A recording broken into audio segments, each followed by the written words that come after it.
ಎಲ್ಲ ಕಡೆ bomb fix ಮಾಡ್ರು. ಬ್ಲಾಸ್ಟ್ ಆದ್ರೆ ಬಿಲ್ಡಿಂಗ್ ಮಣ್ಣಾಕ್ ಬಿಡ್ಬೇಕು.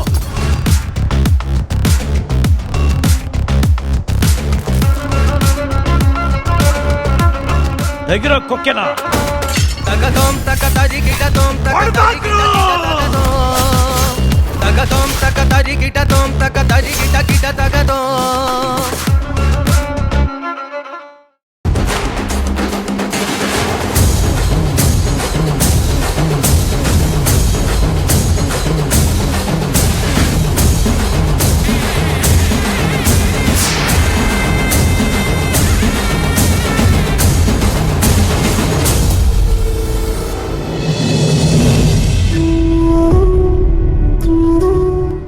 ಭೈರವಿ ಏನೋ ಡೀಪ್ ಆಗಿ ಯೋಚನೆ ಮಾಡ್ತಿರೋ ಹಾಗಿದೆಯಲ್ಲ, ಏನಿರ್ಬೋದು?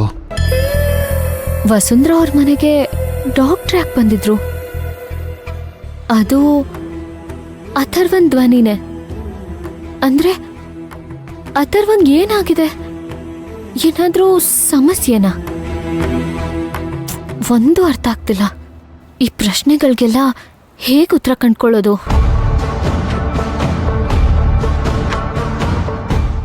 मैडम जी, वसुंधरा मैडम का घर कैसा है? कैसा है ಅಂದ್ರೆ बहुत ಶ್ರೀಮಂತರು ಅಲ್ವಾ, ಅದಕ್ಕೆ ಕೇಳ್ದೆ. ಶ್ರೀಮಂತಿಕೆ ಇರ್ಬೇಕಾಗಿರೋದು ದುಡ್ಡಲ್ಲ, ವ್ಯಕ್ತಿತ್ವದಲ್ಲಿ. ವ್ಯಕ್ತಿತ್ವ ಉಸ್ಕೆ ಮಕ್ಕಳಿಗೆ ಇದೆ ಅಲ್ವಾ ಮೇಡಮ್ ಜಿ? ಅವರು ನಿಮ್ಗೆ ಗೊತ್ತಾ? ಗೊತ್ತು. ಓ कैसा है? ದಿಲ್ಜಿತ್, ನಿಮ್ಗೆ ಯಾಕೆ ಅವ್ರ ಮನೆ ಅವ್ರ ಮಕ್ಳ ಬಗ್ಗೆ ಅಷ್ಟೊಂದು ಕ್ಯೂರಿಯಾಸಿಟಿ? ऐसा नहीं मैडम जी, वो बड़ा लोग है ना, हम जैसे ಬಡವ್ರಿಗೆ ಅವರು ಕುತೂಹಲ ತರ ಕಾಣಿಸ್ತಾರೆ, ಅದಕ್ಕೆ. ಮೇಡಮ್ ಜಿ, ಒಂದ್ ಪ್ರಶ್ನೆ ಕೇಳಲಾ? ಏನು? ಶಾದಿ ನಂತರ ಮನೆಗೆ ಬರೋ ಹುಡುಗಿರು ತುಂಬಾ ಪುಣ್ಯ ಮಾಡಿರ್ತಾರೆ. ನಿಮ್ಗೇನ್ ಅನ್ಸುತ್ತೆ? ದಿಲ್ಜಿತ್, ಹೊರಗಡೆ ಕಾಣೋದೆಲ್ಲ ಸತ್ಯ ಅಲ್ಲ. ಒಳಗಡೆ ಬೇರೆ ಬೇರೆ ಸೀಕ್ರೆಟ್ಸ್ ಎಲ್ಲ ಇರುತ್ತೆ. ಎಲ್ಲ ಬರಿಗಣ್ಣಿಗೆ ಕಾಣಲ್ಲ, ಒಂಥರ ವೈರಸ್ ಇದ್ದಂಗೆ, ತುಂಬಾ ಡೇಂಜರಸ್. ಕ್ಯೂ ಮೇಡಮ್ ಜಿ ಆ ಥರ ಹೇಳ್ತಾ ಇದ್ದೀರಾ? ಆ ಮನೆ ಒಳಗಡೆ ಆ ಥರದ್ದೇನಿದೆ?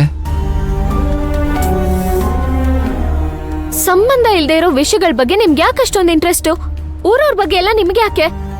ಹಾಗಲ್ಲ ಮೇಡಮ್ ಜಿ, ಅದು... ದಿಲ್ಜಿತ್, ನಿಮಗ್ ಒಂದ್ಸಲ ಹೇಳಿದ ಅರ್ಥ ಆಗಲ್ವಾ?